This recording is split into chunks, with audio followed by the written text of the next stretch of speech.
Kisah dua orang sahabat.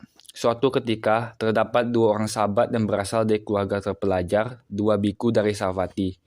Salah satu dari mereka mempelajari Dhamma yang pernah dikotbahkan oleh Sang Buddha, dan sangat pandai dalam menguraikan dan mengkotbahkan Dhamma tersebut. Dia mengajar 500 biku dan menjadi pembimbing bagi 18 grup dari para biku tersebut.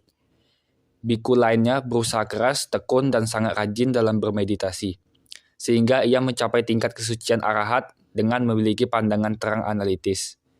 Pada suatu kesempatan, ketika biku kedua datang untuk memberi hormat kepada Sang Buddha di Vihara Jetavana, kedua biku tersebut bertemu.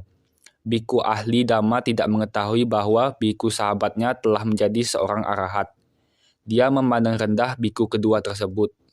Dia berpikir bahwa biku dua ini hanya mengetahui sedikit Dhamma.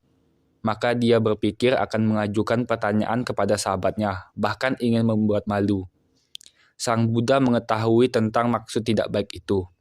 Sang Buddha juga mengetahui bahwa hasilnya akan membuat kesulitan bagi pengikut luhur seperti biku terpelajar itu.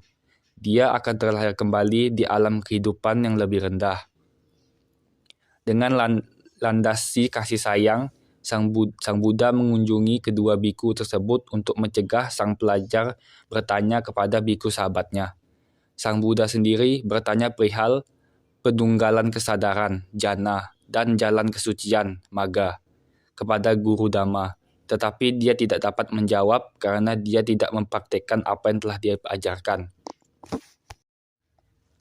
Biku sahabatnya telah mempraktekkan Dhamma dan telah mencapai tingkat kesucian arahat, dapat menjawab semua pertanyaan.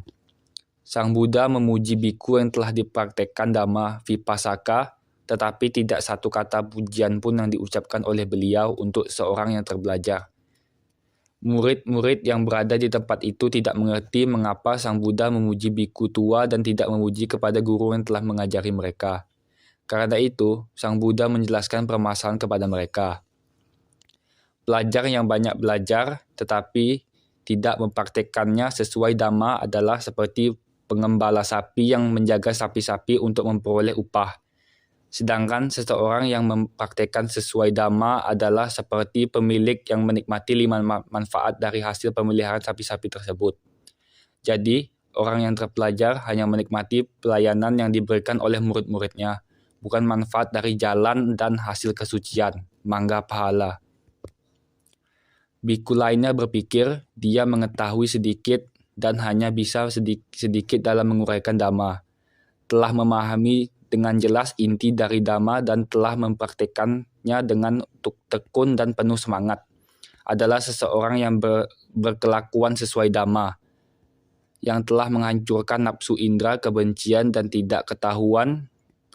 Berpikirnya telah bebas dari kekotoran batin dan dari semua ikatan terhadap dunia ini, maupun pada yang selanjutnya.